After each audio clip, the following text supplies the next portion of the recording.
সেই বাধা বিশ্বনবী হযরত মুহাম্মদ রাসূলুল্লাহ। আমরা আজকে এই মিছিলে বলতে চাই, আমরা হুদায়বিয়ার সন্ধির ইতিহাস ভুলে যাইনি।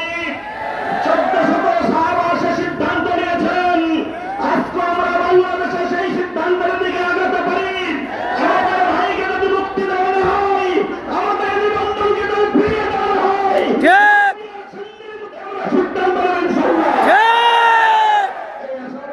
এই সকলকে ধন্যবাদ জানিয়ে আমি আমার কথাকে শেষ করছি। আসসালামু আলাইকুম ওয়া রাহমাতুল্লাহ। ওয়া আলাইকুম আসসালাম। আল্লাহু আকবার, আল্লাহু আকবার।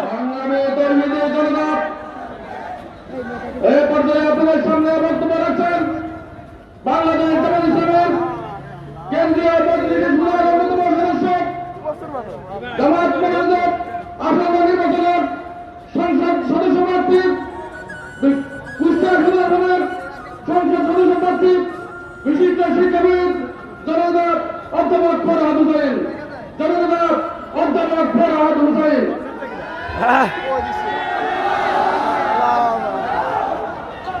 আসসালামু আলাইকুম ওয়া রাহমাতুল্লাহ। ওয়া আলাইকুম আসসালাম ওয়া রাহমাতুল্লাহ। নেতৃবৃন্দ, জনতার উত্তাল ঢেউ, সম্মানিত উপস্থিতি, আসসালামু আলাইকুম ওয়া রাহমাতুল্লাহ। ওয়া আলাইকুম আসসালাম।